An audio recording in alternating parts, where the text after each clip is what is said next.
Hello everyone and welcome to the online series of classes for the course INFS202.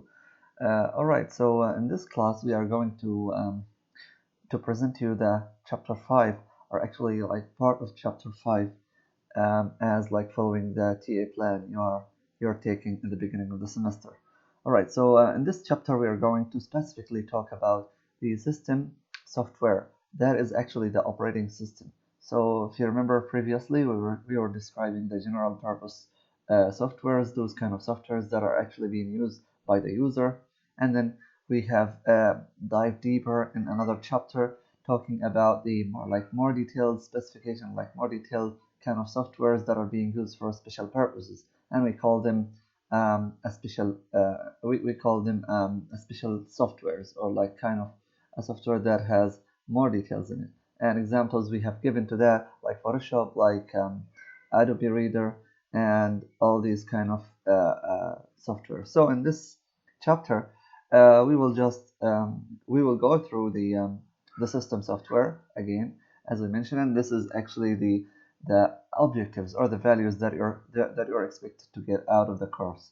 Okay, so you should be able actually to have some competencies here, meaning that different abilities by the end of the course. So you should be able to describe differences between system software and application software, as we have discussed just now. Discussing also the 4 types of system software, discussing the basic functionalities and features that can be offered by the operating systems, and we will be talking about the different operating systems available. Could be Linux and Unix, Mac, or like Windows, having it to be the most popular one. Further through in this chapter, we will be able to describe the utilities and the utility suites, defining the 5 most essential tools, and then talking about the Windows drivers and how to handle them. All right, so in the introduction part here, we say that computers are actually very important, and computer systems in particularly, like nowadays, they happen to be the most important in technology, or the most important invention that has been came into like in the human history. Like previously, when like in 90s, if you remember, or like if you're reading through the history, electricity and actually that like these kind of power, the electrical power, it was actually the main evolution that brings up all the civilization and the advancements in the human life. But starting the like the millennium, the new millennium, meaning that the beginning of 2000 plus, there actually started to be another evolution here, that it's called the digital evolution. And with that, actually, of course, this actually leaded by like inventing as much as smart as possible of computer systems that are actually running equipped by a hardware evolution in a hardware, and an evolution in a software. All right, so narrowing our discussion here, we are actually talking about, and we meant to talk about the the operating system, or the software part of that technological evolution here. So without that computer system, like without that operating system or the computer system here, like that kind of software, that computer will be like just only a mass of physical metal and like whatever materials that they do not have any kind of value in our life. So uh, we can describe, or like let's describe the like the software here part. It's actually like the brain of the computer. It is actually the part that brings that brings the value to that computer, and that actually use this hardware. Use the particular hardware, could be like the monitor, the RAM, and even the CPU, and also the other actually part of the like the computer system. It actually made a good use of them in a very efficient way, and in a very productive way that actually help the human. Like help people to accomplish their different tasks. So this is actually like a broad introduction that I have, that I can like discuss with you in this like in this context.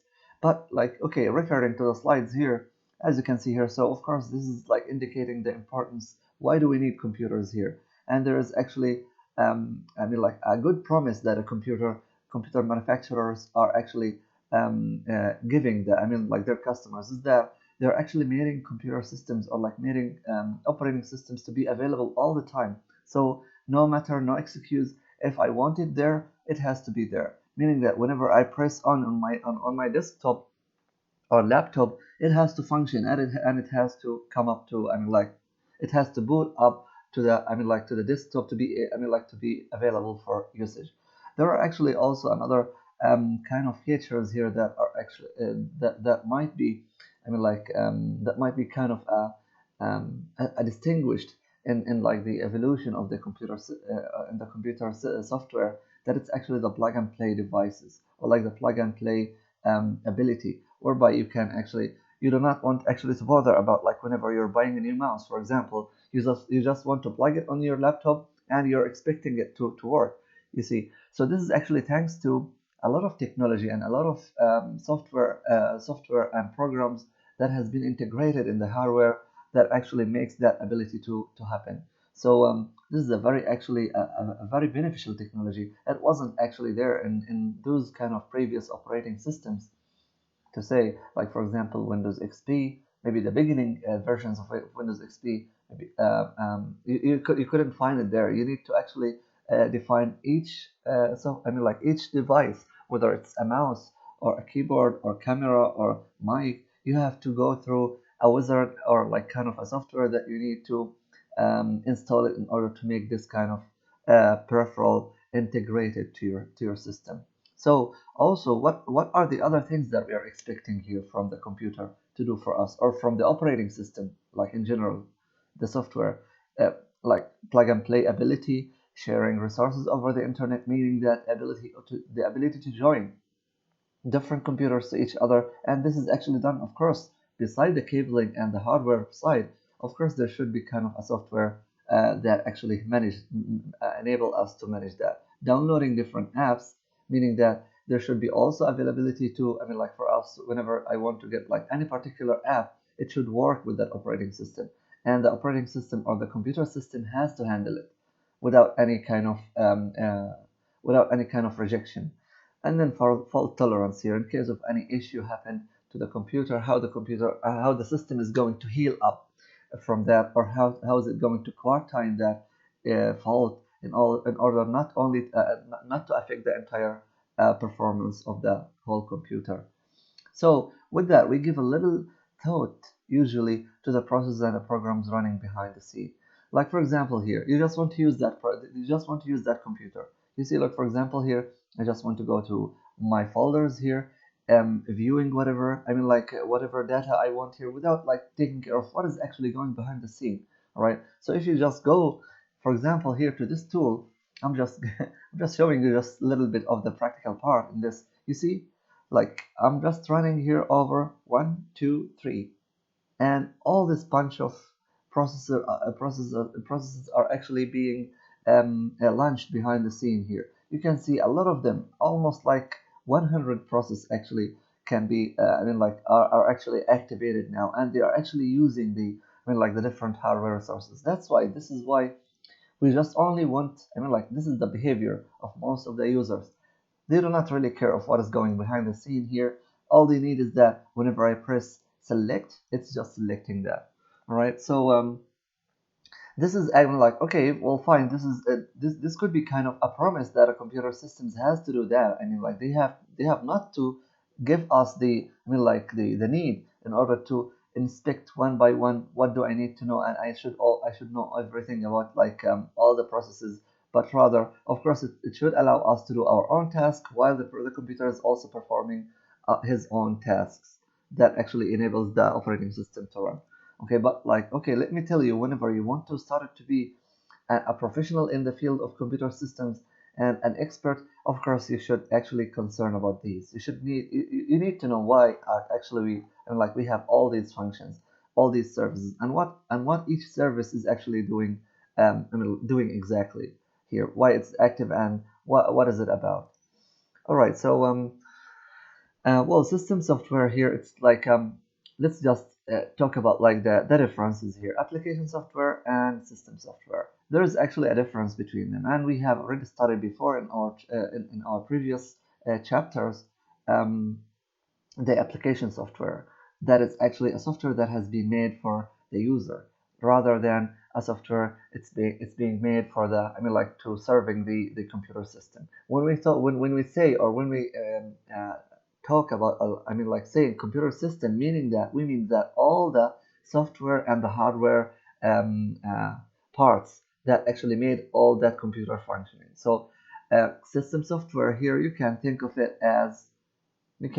system software as a collection of programs that works with the end user, application software, and hardware, so that it can actually handle technical details. Most likely, it is actually the coordinator of the whole, I mean, like, it's a coordinator of the whole computer system that actually brings together the different hardware devices to be connected, and finally to be able to serve the end user. While the application software, it has nothing to do with coordinating the entire computer system, while it is just rather has been made to do a specific task. And it's most likely not to be served, I mean, like, not to serve the hardware, but rather it is to serve the human. Okay, so it includes, I mean, like, as a further explanation under system software, it includes the operating system, the operating systems, the utilities. So what kind, I mean, what are the sets that we can talk about here? What are the different terms that we can describe under system software? It is the operating system, it is the utilities, the device drivers, and also the language translators. So most likely there are four main items here, categories here, or types. You can discuss them. So here I've just brought them to you, and like, let me just give you this little notification here. Whatever slides that are being in your hand, if I have already uploaded this into EduWave and in the previous version, it doesn't include all these explanations here. It has just a very summarized way of presentation. So I have just take the, I mean, like, I've taken the decision actually to upgrade these slides and to make them even more informative, in order for us to have the, I mean, like, the most beneficial kind of discussion here. All right, so coming back here to talking about the types of the system software programs. First of all, of course, this is the main and the core type of that system software. It's an operating system. So an operating system, it is a type under a system software. And of course, as you have been reading, it is to coordinate the computer resources, providing the interface for the user to act and interact with the computer, and interact with the other applications. Well, utilities here, it's just about performing a specific task related to managing computer resources. All right. So, like, for example, here, for example, antivirus, for example, Microsoft, I mean, like, disk cleanup. These are actually the, I mean, like, the utilities. Calendar, I mean, like, Notepad. All of these are actually kind of utilities. Device drivers allow different, of course, input-output devices to communicate with the computer system. And finally, language translator, it is to convert. Here, this is actually the part that it's not most likely visible to, I mean, like, to those who are beginner end users in the computer systems. But here it is, I mean, like, when we talk about language translator, it's converting the programming language instructions, whatever programming instructions we are typing. Could be even a click, or like a movement of a mouse, or like clicking here. It is actually an instruction. So whatever, right click here, choosing any order going to start, all of these are actually a set of instructions, and they have actually a kind of programming in the machine, and they've been translated into a programming into the machine. So this is not the only, I mean, like, how the computer is responding to us here, to all, I mean, like, to issue this. It is about converting that instruction into, I mean, like, from a programming, it's a programming style, into a language that the machine understand, and we call this language as the machine language, which is the binary, by the way, and as we have discussed before, it is the binary coding. All right, so going into details of, I mean, like, on each of these types, operating system, again, we're just actually like, defining it. It's a collection of programs that are actually handling the technical tasks here. All right, so it's just the main coordinator for all the tasks that can be handled. It can, I mean, like, on top of it, we can launch PDF reader, we can launch Microsoft Word, we can launch, for example, Internet Explorer, we can have the File Explorer. So all the programs that can be launched there. Even we have our calendar here. All right, so every computer has an operating system, and without it, the computer is useless. So without the operating system, we almost cannot function on the computer. And um, to be actually, you are like, I mean, the recent generations, they are actually kind of lucky on, I mean, like on witnessing the operating system evolution, because previously, I mean, like in the 90s, actually, rare of the operating systems were actually using that, I mean, like that beautiful user interface, while rather the operating systems were running on as a command line. When we say command line, this is the environment that it has it like this. It is just a black screen. You are just typing whatever you want. I mean, whenever you want to display or like move, and I mean like display the directories, you can just set in orders. Like for example, dir, for example, list. Maybe this is not recognized, but I mean like anyway. So it is just about um, using instructions in order to display different parts of the operating system and interacting with the operating system here. All right, so this is actually the old version of it, and it's still being used until the moment because it's actually the fastest way. But the user interface, it's actually the main trait, or it is the main evolution for those users who do not want to really crack their heads about the, I mean, like the IT stuff and all these computer science stuff. All right, so it's of course here we talk about like there is an interface between the user and the computer, and it requires to run applications. Okay, so here it's like all right, so you can just think of the operating system here as, let me just take this icon as the middle place here. Um, so that will be um, here one, I mean like here one user, and here there will be like the end user. Okay, so this is the um, end user, which is you here. And also, of course, there should be actually an interaction. I mean like it should be in two arrows actually, like uh, going on forth. So okay, so and in the same way,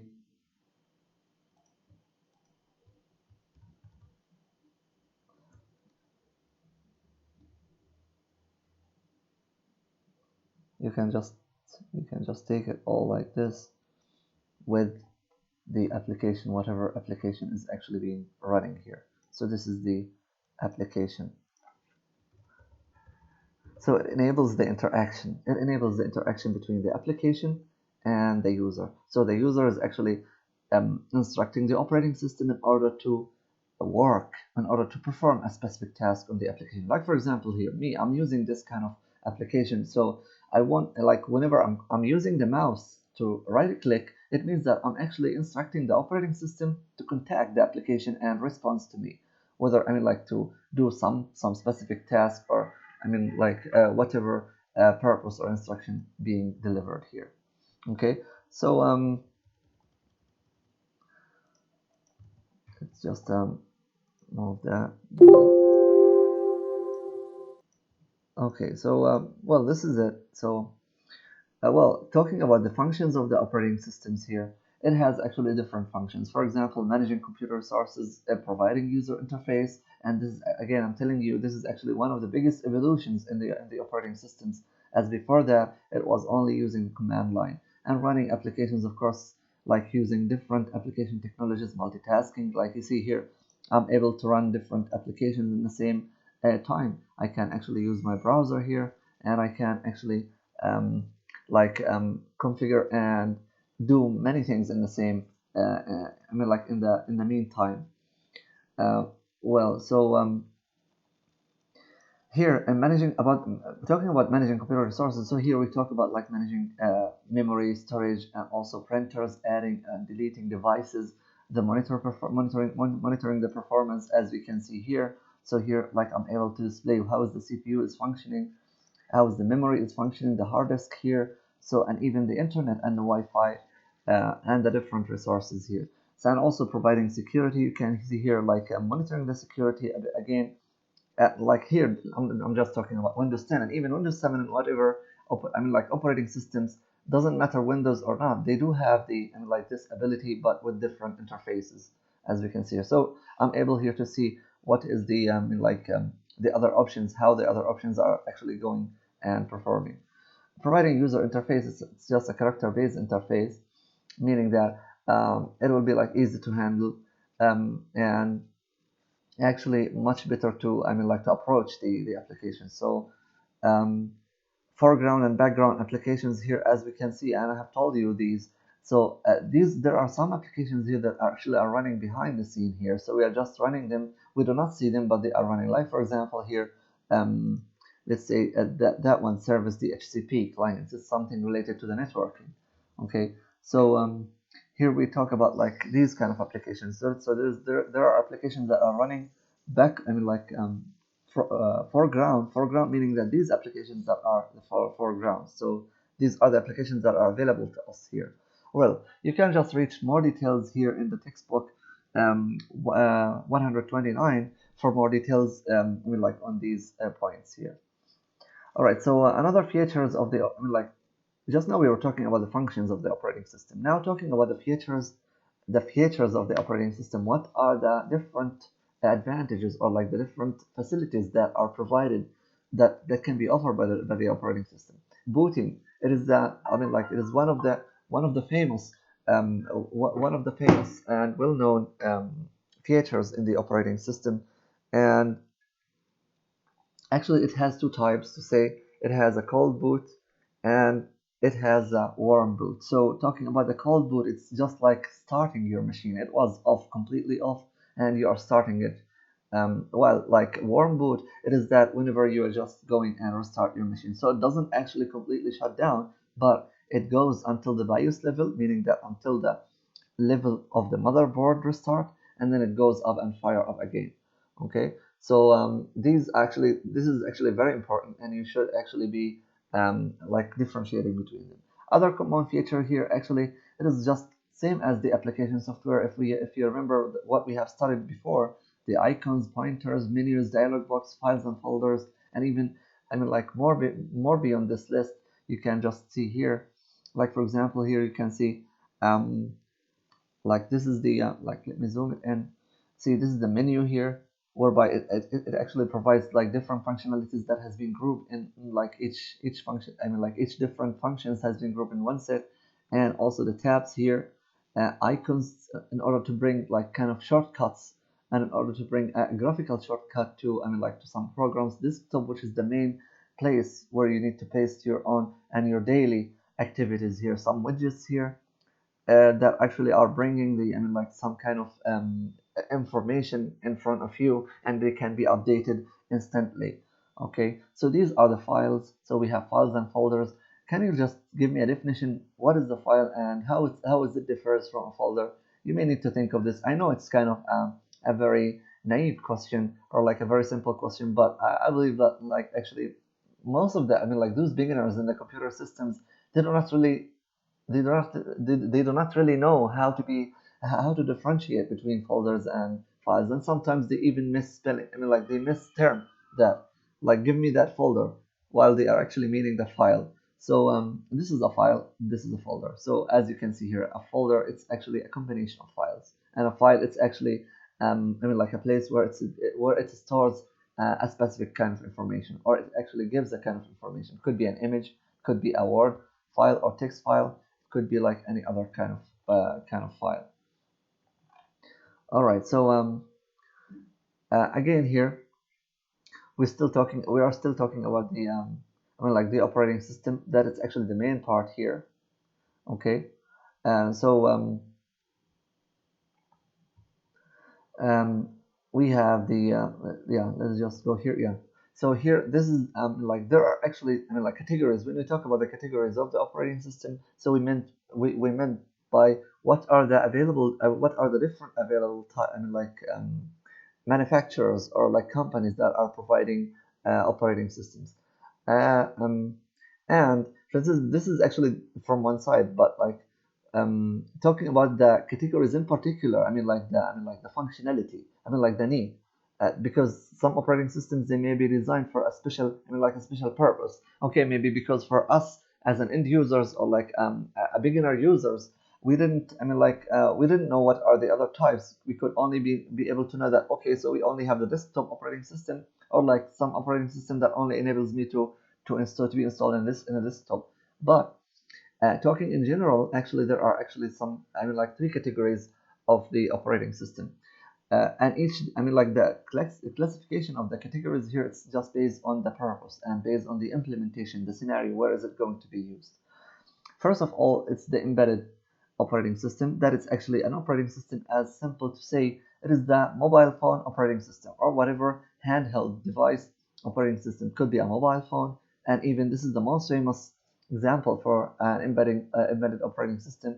Could be a cable TV, gaming, whatever, a handheld phone or whatever kind of I mean, like non-microcomputer or like non-desktop desktop computer operating system. And there is actually one feature here, or like one characteristics that makes this kind of operating system embedded. That's why when we say embedded here, it means that I mean, like the operating systems comes built into the device chip, meaning that it is actually permanently stored and we cannot actually delete it unless we want to, I mean, like replace it from the root, from the kernel, I mean, like level. I mean, like unlike the ordinary computers operating systems where you can just format it and reinstall it, format it and reinstall it. So you can just only reset the operating system, but you cannot actually delete it all. So that's why we call it embedded operating system. Network operating system is just to link computers. It is these kind of operating systems to link different computers to each other. For example, Unix and NetWare happen to be I mean, like two of the famous operating systems that have been invented or have been designed to build networking systems between different entities. Finally, the standalone, and this is actually the most well known, and I think this is the one that has, I think, 100% of all people. I mean, I mean, like in the domain, of course, have tried it and knows about it. It's a standalone, which means that it's being, I mean, like the operating system that has been used in a single desktop, like Windows XP, Windows Vista, Windows 7, Windows 10 here, and many under the hood, even Linux and Unix. Okay, and so here, okay, so it is used in a single desktop and standalone and network. So here, let me just ask you, what is a client OS here? Let me just ask you the question, and I believe that even if you just go through the textbook in the relevant section here, you will find the answer of that. So just think of that question, and because this will open up actually a good discussion if you just I mean, like if you just be able to, I mean, like to just mind it. It's just a simple term. It doesn't has a lot of information under it, but it's just a definition that I would like you to go and explore by yourself. Okay, so an operating system is often called a software environment or a platform. So here, and this is even more popular than like the term software environment. Like whatever, I mean, like what the platform that you're using. Yeah, I'm using here Windows, I'm using Mac, I'm using Linux. So this is the platform. Okay, so operating systems are commonly used by individuals. They're actually I mean, like they can be brought up from different manufacturers and they have different I mean, like platforms. So it means that the environment that the operating system runs on, it can be built and designed based on different architectures or platforms. So what are the different platforms that are available here? Windows, Mac OS, Unix, and Linux. And basically, Unix and Linux are actually twin. You can even, I mean, like in some categories, both of the operating systems are actually considered one because Linux is based on Unix. It has been built based on Unix, but it's just only just a little differentiation between them, and we will discuss that in a later on slides when we come into their section. All right, so as you can see here, Windows, of course, it's the most widely used operating system. Mac OS, it's just powerful and easy, and it's actually a good choice for those who are actually targeting the multimedia works and the multimedia applications, those kind of professional people in the field. Unix, more into networking, more into security to say, and we will discuss this even later on.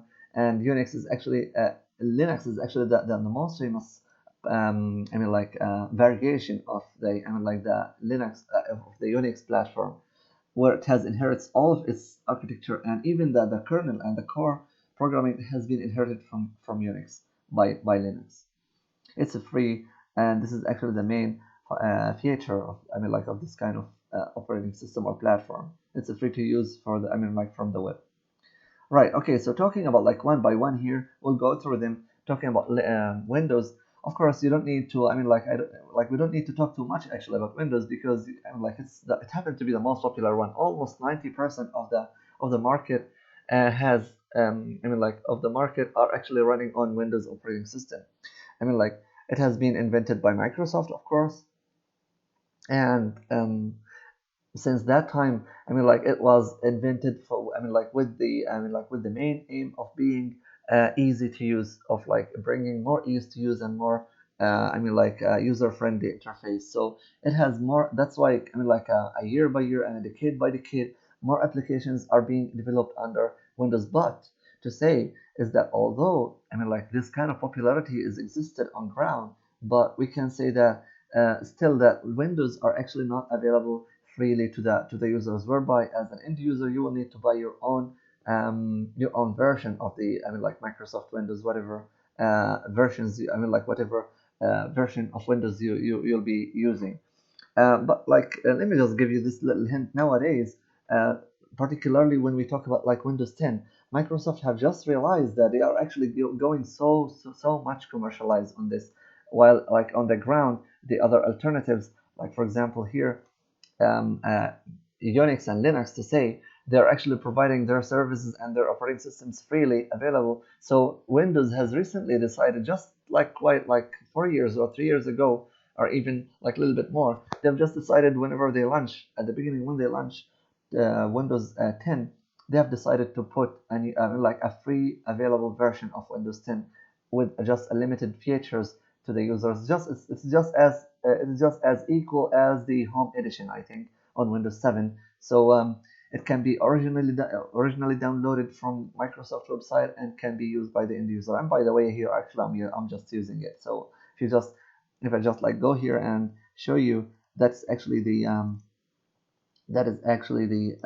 Windows that I'm using here. It's called single language. So yeah, here Windows 10 Home single language. This is actually the only freely and genuinely available version of Microsoft Windows to the end user, and this is it's only the first one that can be available actually to the users. Before that, even those kind of old operating systems in Windows XP, Windows Vista, they were actually not free of charge. Well, it comes in variety of different versions, as you can see, and as we have discussed just now, and it have a strong compatibility with Intel hardware. Yes, this is a very good actually hint here. What do we mean by, like talking about Intel? We talk about like the motherboards, we talk about the microprocessors here, we talk about the RAM, we talk about the processors itself in particular. So the Intel Pentium 2, Pentium 3, and even coming after that generations in like dual core, um, even like whatever currently is being available in the market, Core i2, Core i3, and i5 and i7 and even i10, which is actually the high tech specifications for the processing. So this is all invented by Intel and Windows. They were so clever, Microsoft. They were so clever, and they were so picking up that evolution of the hardware industry, so that they can have a strong compatibility with this hardware, because Intel happened to be one of the biggest microprocessor, or like processing technological processing manufacturers, and even in the globe, to say. All right. So here Windows 7 provides a several improvement of Windows Vista. Of course, maybe this hint is getting like this kind of point is a little bit out of dated, so currently, because we're talking about Windows 10. But anyway, so like Windows Vista happened to be the oldest version before Windows 7, and I believe that all of us have used Windows 7 currently.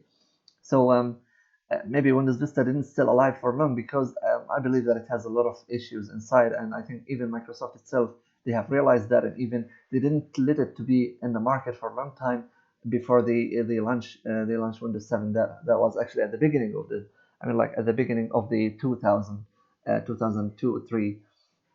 All right, so I brought from the book here some descriptions on on the categories, or like on the variants of the operating systems offered by Microsoft, starting from Windows 98. Even before 98, there was 95, and even like Windows and 9/11, but these kind of operating systems, they were actually obsolete and even didn't bring that kind of kind of functionality. So Windows 98 it's the first standalone operating system by Microsoft here. So you can just go through and read the description. It is very important, and even you'll be assisting this. It is just because it is very important having this kind of operating system running. All right, so moving to the next here, we talk about like Mac OS. Of course, you already know what is Mac, which is the operating system has been um, and it has been introduced in 1948, which is, and believe it or not, actually Mac OS, it was so famous even before Microsoft. However, all of us know now how to use Microsoft Windows and all of this. But to say Mac OS actually have come with the first, Macintosh, they were actually be able to invent or design the first UI, the first graphical user interface operating system, even before Windows, to say. So one famous version of Mac operating system, and you can actually serve the internet or any other resources for more options of what are the variants of Mac operating system, same as like Windows here. So we have Mac OS X. It happened to be the most famous version of the operating system because it provides a very highly competitive features in comparison with Windows and also Linux. So it is designed to be run on Apple because even most of Mac OS, not only most, I'm saying all Mac OS, they are actually being designed to work in Apple computers. So Apple is actually the main company who are actually producing the operating system, and they're designing that kind of computer. Whatever processors and hardware settings, hardware devices, they are of course can be cooperated or like can be integrated from Intel and other manufacturers. All right, so one of the most innovative operating system, but it is not used widely as in comparative to in comparison to Windows. Why? Can we think of that? Let me just just give you a space to think of this, and if you just have a question later on, you can just open a discussion with me and we will discuss that. But I need you to think of why there is actually a little bit of lag in the advancement of the popularities and in the advancement of spreading the use of operating system when we talk about Mac and Windows. There should be actually some reasons there to discuss. Well, I will just leave this question open for you. For more discussion, you can refer to the textbook. You can find maybe some hints, or even some you can find some hints, some other information from the external resources. All right, so example here, Mac OS, and you can find more examples under the hood from from the other sources. So some features that may include here, you can have, these are some of the features that are included here. We're counting for 3 features to say, but you can actually find more and more. But within the scope of the book, this is what you can see. So Mac OS, which is the boot camp, it allows you to turn both Mac operating system and Windows, meaning that it allows you to combine, not combine, but to say being able to use another operating system beside Mac OS. And this is actually a very important ability and a very important feature, especially for those users who are still in need of some applications that may not run on Mac OS. And just for your own information and for your own knowledge, I'm just bringing your attention is that whatever applications are running on Mac, they are not in the same, they cannot be run exactly with the same format in Windows or even Linux. So each platform has its own format and has its own architecture of the applications. So that's why this makes that kind of need is very necessary to have like some kind of dual operating system running on. So with Boot Camp, this feature can be fulfilled. Another feature here is called a Spotlight. It is actually something like advanced search, like this, like what I'm saying here. So I'm just searching for like some kind of like files or folders. So this actually provides the ability in Mac operating system to rapidly locate files, folders, and email, whatever like other data existed in the machine or in the storage. Widgets here, is the collection of specialized applications or programs that can be constantly updated. And I believe that this is also available in Windows, and we have been also seeing this. But like discussing this, I mean, like as a feature of Mac, yes, it is already available here in the Mac OS. This is an example of the desktop that you can see for Mac OS, or for Mac OS here. You can see there is I mean, like we call this the dock, where it has a lot of icons, and these icons are the shortcuts to, I mean, like to the variety of user programs. Those user programs, most likely they have been defaultly built in the operating system, but you can edit and customize this menu to add and pin some other applications here.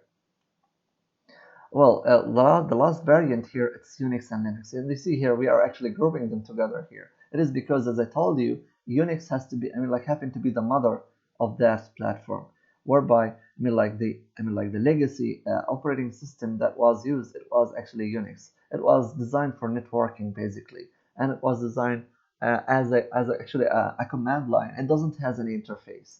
Whenever, I mean, like when in the beginning of its of during when in the beginning of its development phases. So there was a guy from, I mean, like Helsinki University. He was thinking that why not I actually use that same architecture, because the architecture seems to be very secure and seems to be very robust, especially when we talk about like networking. I mean, like different devices. So this guy have taken that. Uh, I mean, like have taken the core programming of that Unix operating system and made up a kind of a little bit easier to use operating system out of that I mean, like of that old operating system. So he made it open source, meaning that it is actually freely available. So here, this is actually the main feature on Linux, and even like you can say most of Linux operating systems nowadays are actually being available as an open source. It means that it is available. I mean, like its source code. I mean, like the source code of the operating system. It is distributed and freely available online. Meaning, you can, I mean, like as an expert in the programming, you can contribute on it, and you can add more code in order to have, I mean, like a good support and open up its functionality. So these are the advantages that we are talking about here. It enables a huge amount of contributions on that operating system, and with that, so a lot of ideas may come inside, may come in to the operating system and bring it to be like it's just like the output of the whole humanity to the humanity. This is like what I can say about the open source operating system. And a good example of Linux operating system, it is Ubuntu, and you can see how powerful and how huge is the community. I mean, like how huge is the community background of that, like of that operating system. So it doesn't has any proprietary, so it is just a proprietary for, I mean, like for general, and that's why the license here is GNU license, meaning that the license here, it's just an open source operating system license. There is actually currently, and I think you have heard of that, or some of you have heard of that, Chrome OS.